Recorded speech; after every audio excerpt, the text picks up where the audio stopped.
আজকে আমরা আলোচনা করব ক্যালোরিমিতি নিয়ে। তো ক্যালোরিমিতি বিষয়টা আলোচনা করার পূর্বেই আমাদের আরও কিছু বিষয় জানা প্রয়োজন। প্রথম বিষয়টা হলো ক্যালোরিমিতি কথাটা কোথা থেকে আসছে।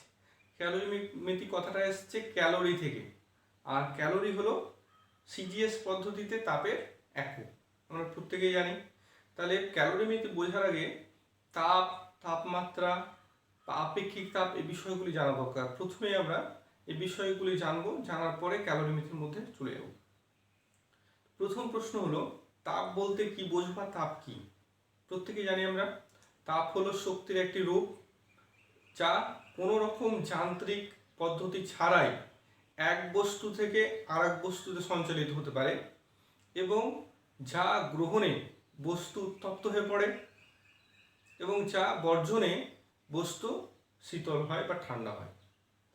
তাপের সংজ্ঞাটা কি পাওয়া গেল? তাপ হলো শক্তির একটি রূপ যা কোনো প্রকার যান্ত্রিক শক্তি ছাড়াই এক বস্তু থেকে আরেক বস্তুতে সঞ্চালিত হয় এবং যা প্রয়োগে বস্তু উত্তপ্ত হয় এবং যা বর্জনে বস্তু শীতল হয়। সেই শক্তিটিকে বলা হয় তাপ। এছাড়া আমাদের জানা প্রয়োজন আপেক্ষিক তাপ কাকে বলে বা আপেক্ষিক তাপ কি। আপেক্ষিক তাপের সংজ্ঞাটা আমি বলছি, বলার পরে নেক্সট আমরা এগোবো। একক ভরের কোনো পদার্থের 1 ডিগ্রি সেলসিয়াস উষ্ণতা বৃদ্ধি করার জন্য যে পরিমাণ তাপের প্রয়োজন হয় সে পরিমাণ তাপকে বলা হয় 1 ক্যালোরি। সংজ্ঞাটা আমি আরেকবার রিপিট করতে চাই। একক ভরের কোনো বস্তুর উষ্ণতা 1 ডিগ্রি সেলসিয়াস বাড়ানোর জন্য বা বৃদ্ধি করার জন্য যে পরিমাণ তাপের প্রয়োজন হয় সে পরিমাণ তাপকে বলা হয় আপেক্ষিক তাপ। আপেক্ষিক তাপ নির্দেশ করা হয় স্মল এস দিয়ে, মানে স্পেসিফিক হিট। এরপর আমাদের জানা দরকার তাপমাত্রা কি বা উষ্ণতা কি।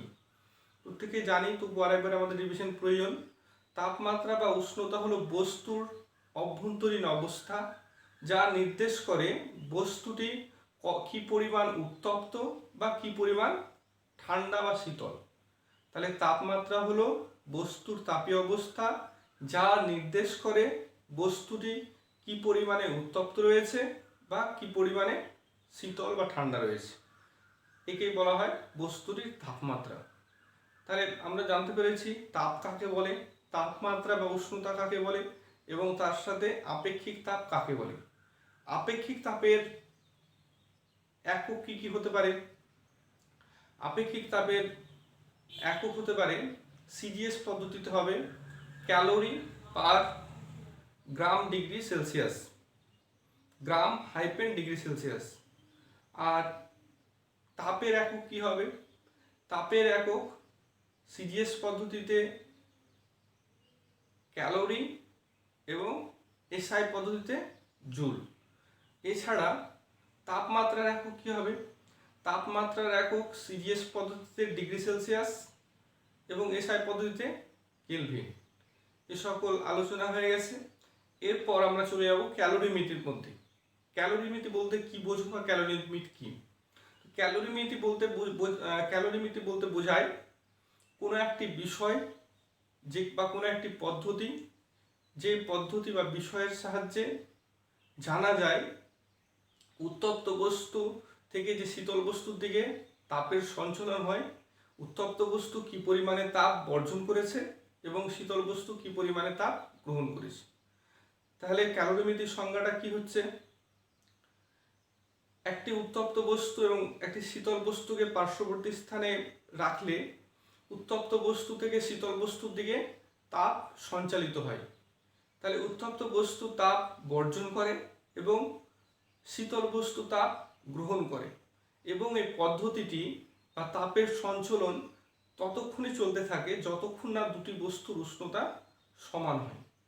তাহলে এই উত্তপ্ত বস্তুর তাপ বর্জন এবং শীতল বস্তুর তাপ গ্রহণের পরিমাণ কতটা, সেই পরিমাণ যে পদ্ধতির দ্বারা বা যে বিষয়ের দ্বারা নির্দেশ করা হয় তাকে বলা হয় ক্যালোরিমিতি।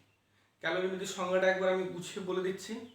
যে পদ্ধতি বা যে বিষয়ের দ্বারা উত্তপ্ত বস্তু কি পরিমাণে তাপ বর্জন করে বা শীতল বস্তু কি পরিমাণে তাপ গ্রহণ করে তা পরিমাপ করা হয়, সে বিষয় বা সেই পদ্ধতিকে বলা হয় ক্যালোরিমিটার। তাহলে ক্যালোরিমিটার মূল যে বিষয় পাওয়া যাচ্ছে সেটা হলো উত্তপ্ত বস্তু কি পরিমাণে তাপ বর্জন করছে সেই বর্জিত তাপের পরিমাণ নির্দেশ করা বা সে নির্ণয় করা, এবং শীতল বস্তু বা ঠান্ডা বস্তু কি পরিমাণে তাপ গ্রহণ করেছে গৃহীত তাপের পরিমাণ নির্দেশ করার পদ্ধতি বা বিষয়ই হলো ক্যালোরিমিটার। এবার ক্যালোরিমিটার ইকুয়েশনটা কেমন হবে, সমীকরণটা কেমন হবে? ক্যালোরিমিটার সবসময় হয় উত্তপ্ত বস্তুর বর্জিত তাপ ইকুয়াল টু শীতল বস্তুর গৃহীত তাপ। এটি হলো ক্যালোরিমিটার সমীকরণ। এখানে আমরা প্রত্যেকে দেখতে পাচ্ছি একটি দুটি বস্তু যদি এরকম থাকে, একটি হলো বড় বস্তু যেটার নাম এ, একটি হলো ছোট বস্তু যার নাম হলো বি। এর উত্তরটা এই বস্তুটি উত্তপ্ত বেশি, এই বস্তুটা উত্তপ্ত কম, অর্থাৎ এর তাপমাত্রা এ বস্তুর তাপমাত্রা বেশি, বি বস্তুর তাপমাত্রা কম। এই বস্তু দুটিকে যখনই পাশাপাশি আনা হবে তখনই কিন্তু তাপের সঞ্চালন ঘটতে শুরু করবে, অর্থাৎ তাপ বেশি উত্তপ্ত বস্তুর দিক থেকে কম উত্তপ্ত বস্তুর দিকে তাপ সঞ্চালিত হতে শুরু করবে, এবং ততক্ষণই এই সঞ্চালন চলবে, তাপের সঞ্চালন চলবে যতক্ষণ না দুটি বস্তুর তাপমাত্রা বা উষ্ণতা সমান হয়। তাহলে প্রথম বস্তুটি কি পরিমাণে তাপ বর্জন করলো আর দ্বিতীয় বস্তুটি কি পরিমাণে তাপ গ্রহণ করলো, সেই দুটি পরিমাণ সমান, সেই দুটি পরিমাণ সমান। তাহলে উত্তপ্ত বস্তু যে পরিমাণে তাপ বর্জন করবে, শীতল বা ঠান্ডা বস্তু সে পরিমাণে তাপ গ্রহণ করবে। তাহলে উত্তপ্ত বস্তুর তাপ বর্জিত তাপ সমান শীতল বস্তুর গৃহীত তাপ। এটি হলো ক্যালোরিমিটার সমীকরণ।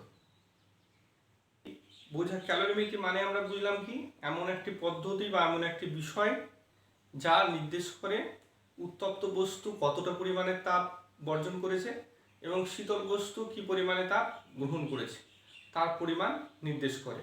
এবং ক্যালোরিমিটার যে সমীকরণ পেয়েছিলাম সেখানে ছিল উত্তপ্ত বস্তুর বর্জিত তাপ সমান শীতল বস্তুর গৃহীত তাপ, সে দুটো পরিমাণ সমান ছিল। এবার আমরা উদাহরণের মধ্যে যাই। এই হলো একটি বস্তু, যে বস্তুটার নাম হলো এ, এবং এই হলো একটি বস্তু যার নাম হলো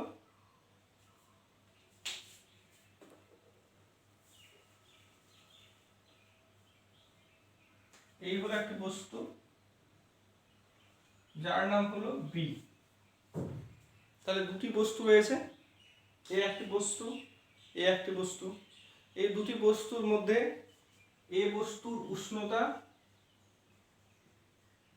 বেশি, বি বস্তুর উষ্ণতা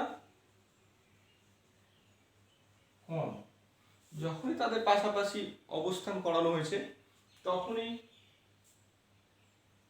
এ বস্তু থেকে বি বস্তুর দিকে তাপ সঞ্চালিত হতে শুরু করেছে। তাহলে দুটি বস্তুর এই বস্তুটি যে পরিমাণে তাপ বর্জন করবে ঠিক সমপরিমাণ তাপ বি বস্তু গ্রহণ করবে, এবং এই পদ্ধতিটি ততক্ষণই চলতে থাকবে যতক্ষণ না বস্তু দুটির তাপমাত্রা সমান হচ্ছে। তাহলে আমরা দেখে নিই, এই বস্তুর বৃত্তান্ত জানবো।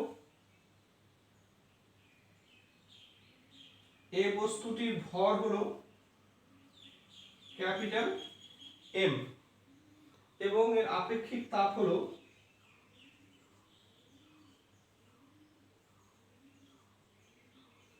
S1 এবং এর তাপমাত্রা হলো T1। তাহলে এ বস্তু এম ভর বিশিষ্ট যার আপেক্ষিক তাপ S1 এককটা দেওয়া প্রয়োজন, আচ্ছা ঠিক আছে, এবং তাপমাত্রা হলো T1। বি বস্তুটি যায় বি বস্তুর ভর হলো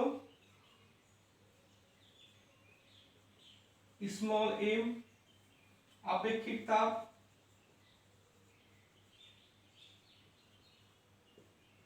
S2 এবং তাপমাত্রা T2। তাহলে যখন বস্তু দুটি নেওয়া হয়েছে তাদের অবস্থাটা আমরা প্রত্যেকে বুঝে নিচ্ছি। এ নামে একটি বস্তু ছিল যার ভর ছিল m এবং আপেক্ষিক তাপ ছিল S1 এবং তাপমাত্রা T1। সবগুলো বি নামে একটি বস্তু ছিল, তার ভর ছিল m একক, আর আপেক্ষিক তাপ ছিল S2 এবং তাপমাত্রা ছিল T2। এবার এদের যখনই পাশাপাশি আনা হবে তখনই তাপের প্রবাহ শুরু হয়ে যাবে। তাপের প্রবাহ হয়ে দেখা গেল টি ডিগ্রি সেলসিয়াস উষ্ণতায়, টি ডিগ্রি গ্রাম, এটা হবে ক্যালোরি পার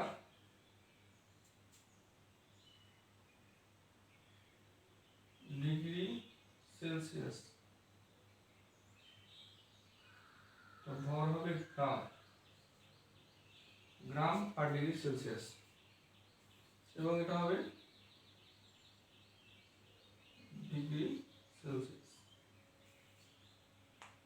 তাহলে এর নামে একটি বস্তু ছিল, যে বস্তুটির ভর m একক, আপেক্ষিক তাপ S1 আর তাপমাত্রা হলো T1। দ্বিতীয় যে বস্তুটি রয়েছে বি বস্তুর ভর হলো স্মল m, আপেক্ষিক তাপ হলো S2, তাপমাত্রা হলো T2। এবার বস্তুটির মধ্যে তাপ সঞ্চালন শুরু হয়ে গেছে, অর্থাৎ বি থেকে এ থেকে বি এর দিকে তাপ সঞ্চালিত যাচ্ছে। এবার তাপমাত্রা সমান হয়েছে, বস্তু দুটির এ এবং বি এর তাপমাত্রা সমান হয়ে গেছে। সমান হওয়ার পরে তাপ সঞ্চালন স্থির হয়ে যাবে। তাহলে এ কিছুটা পরিমাণ তাপ বর্জন করেছে, বি কিছুটা পরিমাণ তাপ গ্রহণ করেছে, তার পরিমাণ কত সেটি আমরা বার করব। তাহলে তাদের যে অবস্থা, তাপমাত্রা যখন দুটো বস্তু সমান হয়েছে তাদের তাপমাত্রা হয়েছে টি ডিগ্রি সেলসিয়াস। এবার আমরা দেখি, এটা হলো বর্জিত তাপকে আমরা নির্দেশ করব Q1 আর গৃহীত তাপকে নির্দেশ করব Q2 দ্বারা। তাহলে Q1 ইকুয়াল কি পাবো, এ বস্তুর বর্জিত তাপ Q1 সমান কি পাওয়া যায়, Q ইকুয়াল টু হলো MST। MST মানে হলো কোন বস্তু গৃহীত বা বর্জিত তাপের পরিমাণকে নির্দেশ করা হয়, যা সমীকরণ তা MST, অর্থাৎ ভর ইনটু আপেক্ষিক তাপ ইনটু তাপমাত্রা। তাহলে বস্তুটার ভর এখন কত আছে m, আপেক্ষিক তাপ কত আছে S1, আর তাপমাত্রা এখন কি পরিমাণে তাপমাত্রা তার রয়েছে এটা একটু বোঝার ব্যাপার আছে। আগে ছিল T1, প্রথমে তাপমাত্রা ছিল T1, সে তাপ বর্জন করে হয়েছে T। তাহলে প্রথমে তাপমাত্রা বেশি ছিল, এখন তাপমাত্রা কমে গেছে। কি পরিমাণে তাপমাত্রা কমেছে, আগে কত ছিল T1, এখন কত হয়েছে T। তাহলে কি যে পরিমাণ কমে গেছে সেটাই হলো সে বস্তুর বর্তমান তাপমাত্রা। তো প্রথমে ছিল T1, সেখান থেকে কতটা কমেছে, এখন কি পরিমাণে দাঁড়িয়েছে, এখন দাঁড়িয়েছে TA, তাহলে মাইনাস টি ডিগ্রি সেলসিয়াস। প্রথমে ছিল T1, সেখান থেকে কিছু পরিমাণে তাপ বেরিয়ে গিয়ে এখন হয়েছে T। তাহলে কতটা পরিমাণ তাপ বেরিয়েছে, তাহলে এখনকার প্রথমে যা তাপ ছিল সেখান থেকে এখন তাপটা বিয়োগ করলে হয়ে যাবে। প্রথমে তাপমাত্রা ছিল T1, এখন হয়ে গেছে T।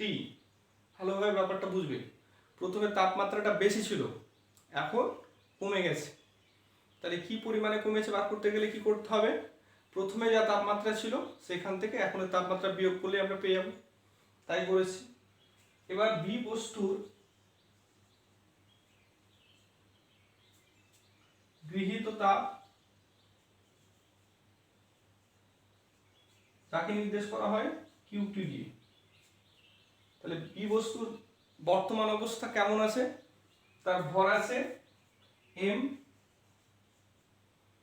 আপেক্ষিক তাপ আছে S2, আর তাপমাত্রা কত আছে। আগে কম ছিল, আগে কমের পরিমাণ কতটা ছিল, আগে কম হয়েছিল T2, যার তাপমাত্রা ছিল T2, এখন তাপমাত্রা বেড়ে গেছে।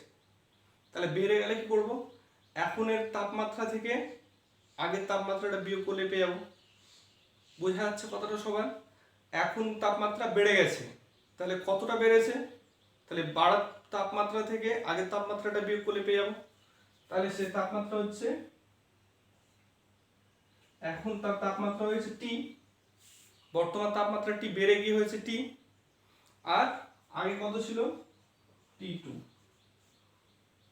তাহলে এ বস্তু বর্জন করেছে কি পরিমাণে তাপ, m × S1 × T1 - T degree Celsius. B বস্তু কতটা গ্রহণ করেছে, তাপ কতটা গ্রহণ করেছে, m × S2 × T - T2। এরপর আমরা নেক্সট উদাহরণের মধ্যে যাই।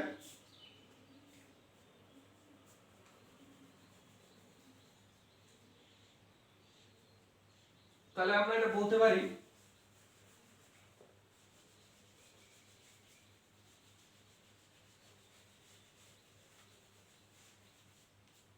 এ বস্তু যে পরিমাণে তাপ বর্জন করেছে, বি বস্তু ঠিক সে পরিমাণ তাপ গ্রহণ করেছে।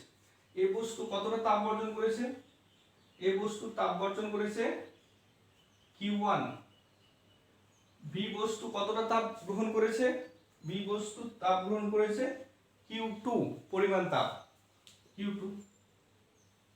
তাহলে Q1 এর মান আমাদের কত পেয়েছি, বা Q1 এর মান কতটা, m × S1 × T1 - T, m × S1 ×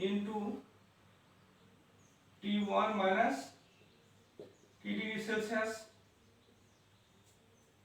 Q এর মানটা আমরা এখান থেকে নিয়ে এলাম m × S1 × T1 - T।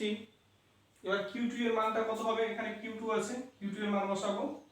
তাহলে small m × small S2 × T - T2। এটি আমরা প্রমাণ করতে পারি। এই পদ্ধতি দ্বারা এই দুটি বস্তু যে ছিল, বস্তু দুটি কি পরিমাণ তাপ গৃহীত হলো, কি পরিমাণ তাপ বর্জিত হলো, সেই পরিমাণটা আমরা নির্দেশ করতে পারি। তাহলে এখানে অন্তিম পর্যায়ে পেলাম m S1 T1 - T degree Celsius, small m S2 T - T2। এবার আমরা একটু অন্য টাইপের একটা অঙ্ক শিখব, সেই অঙ্কটা ক্যালোরিমিটারের সঙ্গে সম্পর্কযুক্ত। একটি ব্যাগ রয়েছে, ব্যাগটির নাম হলো A। তো সেই ব্যাগটির মধ্যে 25টি আম আছে। বোঝা যাচ্ছে কথাটা সবার? একটি ব্যাগ রয়েছে, ব্যাগের মধ্যে 25টি আম রয়েছে, এবং আধ ঘন্টা পর 30 মিনিট পর ব্যাগটিতে 15টি আম আছে। 30 মিনিট পর দেখলাম ব্যাগটিতে 15টি আম আছে, মানে আম চুরি হয়ে গেছে। তাহলে কটি আম চুরি হলো, আমার কটি আম চুরি হয়েছে, ভালো করে প্রশ্নটা বুঝবো প্রত্যেকে। একটি ব্যাগ রয়েছে, ব্যাগ ছিল, ব্যাগে 25টি আম ছিল, আধ ঘন্টা পরে দেখি ব্যাগে 15টি আম রয়েছে। তাহলে কটি আম চুরি হয়েছে, বা কি পরিমাণে আম কমে গেছে, কি পরিমাণে আম কমেছে, আম কমেছে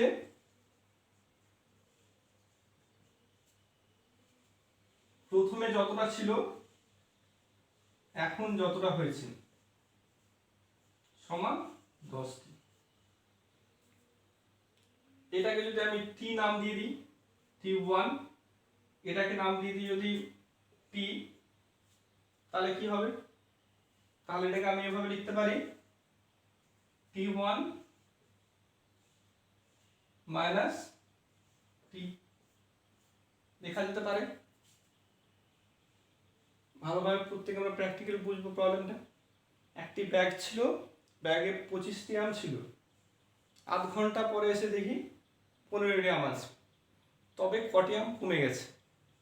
প্রথমে বেশি ছিল, এখন কমে গেছে। তাহলে এখন কটিয়াম পড়ে আছে, আগে যতটি ছিল আর মাইনাস করতে হবে, এখন যতটি আছে, তাহলে এতটি কমেছে। ঠিক তেমনইভাবে একটি বস্তু উত্তপ্ত ছিল, গরম ছিল, সে কিছুটা তাপ ত্যাগ করেছে, বর্জন করে এখন কম হয়ে গেছে। তাহলে সেই একইভাবে আমরা দেখব যে প্রথমে তার তাপমাত্রা ছিল T1, পরে তার তাপমাত্রা হয়েছে T, কমে গেছে, কমে গিয়ে হয়েছে T। তাহলে কি পরিমাণে তাপ বর্জন করেছে? T1 minus T। এবার ক্যালোরিমিটারের সাহায্যে আমাদের একটি প্রবলেম সলভ করতে হবে। প্রবলেমটি কেমন? তাহলে আমাদের বুঝতে হবে যে ক্যালোরিমিটার দিয়ে আমরা কি করতে পারি। ক্যালোরিমিটার দিয়ে এটা করতে পারি, একটা উত্তপ্ত বস্তু শীতল হয়ে গেছে, তাপ বর্জন করে শীতল হয়েছে, তাহলে কি পরিমাণে তাপ বর্জন করছে সেটা বার করতে পারি। বা একটি শীতল বস্তু গরম হয়ে গেছে বা উত্তপ্ত হয়েছে বা তার উষ্ণতা বৃদ্ধি পেয়েছে, কি পরিমাণে সেই উষ্ণতা বৃদ্ধি করার জন্য কি পরিমাণে তাপ গ্রহণ করেছে, সে ব্যাপারটা আমরা ক্যালোরিমিটারের সাহায্যে জানতে পারি বা পরিমাপ করতে পারি। এক কথায় বুঝতে গেলে ক্যালোরিমিটার তাপের পরিমাপ করতে সাহায্য করে, উত্তপ্ত বস্তু কি পরিমাণে তাপ বর্জন করছে সেটা নির্ণয় করতে সাহায্য করে। আবার শীতল বস্তু কি পরিমাণে তাপ গ্রহণ করে উত্তপ্ত হয়েছে সেই পরিমাণ তাপটা আমরা পরিমাপ করতে পারি। কারণ তাপ একটি প্রাকৃতিক রাশি বা ভৌত রাশি, প্রত্যেকে আমরা জানি যা পরিমাপ করা যায়। তো একটা এবার আমরা প্রবলেমের মধ্যে চলে যাব। সেটা বলা হচ্ছে 10 গ্রাম ভরের এক খণ্ড সীসার উষ্ণতা 50 ডিগ্রি সেলসিয়াস বৃদ্ধি করতে কত তাপের প্রয়োজন। তাহলে একটি সীসার টুকরো রয়েছে, সীসার খণ্ড রয়েছে, যার ভর হলো 10 গ্রাম। সেই বস্তুটা বা সেই সীসার খণ্ডটার উষ্ণতা 50 ডিগ্রি বৃদ্ধি করতে চায়, 50 ডিগ্রি বাড়াতে চায়, তাহলে কি তাপের প্রয়োজন? তার সাথে সীসার আপেক্ষিক তাপ বলে দেওয়া হয়েছে 0.03 calorie per gram degree Celsius. তাহলে প্রথমে আমরা করব কি? প্রথমেই করব প্রদত্ত রাশিগুলি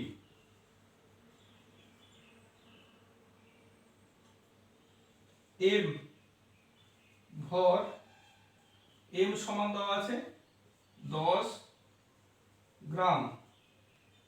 তারপর দ্বিতীয় দেওয়া আছে তাপ বৃদ্ধি করতে হবে, তাপমাত্রা T সমান দেওয়া আছে 50 ডিগ্রি সি, এবং আপেক্ষিক তাপ স্মল s সমান দেওয়া আছে 0.03 ক্যালোরি পার গ্রাম হাইফেন ডিগ্রি সেলসিয়াস। তিনটে জিনিস দেওয়া আছে। তাহলে বলছি কি পরিমাণে তাপ লাগবে, প্রশ্নটা হলো তাপের প্রয়োজন, কি পরিমাণ তাপের প্রয়োজন, অর্থাৎ সেই বস্তুটাকে গরম করতে গেলে কতটা তাপের প্রয়োজন। তাহলে প্রয়োজনীয় তাপ, অতএব প্রয়োজনীয় তাপ সমান হলো কিউ। আমরা জানি Q equal to MS T. Q equal to কি পরিমাণ? Q equal to MS T. তাহলে এম কত আছে? এম আছে 10 গ্রাম। এস কত আছে?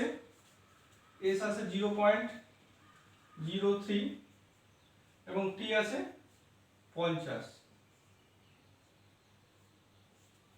পুরোটাই যেহেতু সিজিএস পদ্ধতিতে কাজ হচ্ছে, গ্রাম, ডিগ্রি সেলসিয়াস, ক্যালোরি সবগুলো সিজিএস পদ্ধতি, তাপেরও সিজিএস পদ্ধতি, ক্যালোরি হবে। এটা গুণ করলে আমরা পাবো 15 ক্যালোরি। এবার আরেকটা অন্য ধরনের প্রবলেম আমাদের সামনে রয়েছে, সেই প্রবলেমটা সলিউশন করব। এখানে বলা হয়েছে 100 গ্রাম বিশুদ্ধ জলের উষ্ণতা 30 ডিগ্রি সেলসিয়াস থেকে বাড়িয়ে তার স্ফুটনাঙ্ক নিয়ে যেতে হলে কত তাপের প্রয়োজন। অর্থাৎ বলা হচ্ছে 100 গ্রাম বিশুদ্ধ জল রয়েছে এবং তার উষ্ণতা হলো 30 ডিগ্রি সেলসিয়াস, তাকে আমরা স্ফুটনাঙ্কেতে নিয়ে যেতে চাই, সেই জলটাকে স্ফুটন করাতে চাই, স্ফুটনাঙ্কের পরিমাণ নিয়ে যেতে চাই, তাহলে কি পরিমাণে তাপ তাকে প্রয়োগ করতে হবে। তাহলে কি করে পাওয়া যাবে এটা? একইভাবে প্রদত্ত রাশি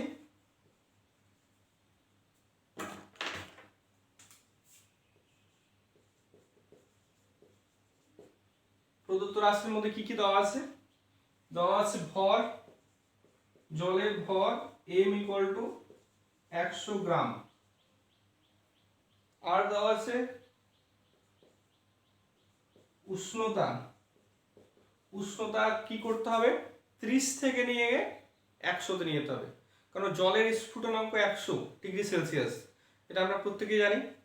তাহলে 100 ডিগ্রি সেলসিয়াস নিয়ে যেতে হবে, কিন্তু এখন 30 ডিগ্রি সেলসিয়াস আছে, তাহলে উষ্ণতা বাড়াতে হবে 70 ডিগ্রি সেলসিয়াস।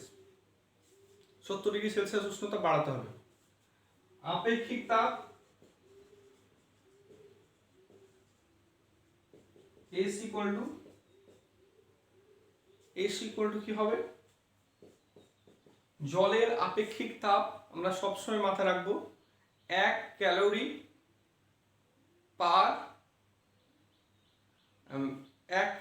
পার ডিগ্রি গ্রাম ডিগ্রি সেলসিয়াস। তাহলে জলের আপেক্ষিক তাপ কত? 1 calorie per gram degree Celsius. তাহলে প্রদত্ত রাশিতে আমাদের তিনটি অংশ জানা আছে। তাহলে প্রদত্ত রাশির মধ্যে তাহলে ভর পেয়ে গেছি, উষ্ণতা কত বাড়াতে হবে সেটা পেয়ে গেছি, আপেক্ষিক তাপও পেয়ে গেছি। এবার তাহলে আমাদের প্রয়োজনীয় তাপ বার করতে হবে। প্রয়োজনীয় তাপ, অতএব প্রয়োজনীয় তাপ Q equal to mst। m এর পরিমাণ কত পাওয়া গেছে? m এর পরিমাণ 100। s এর পরিমাণ কত পাওয়া গেছে?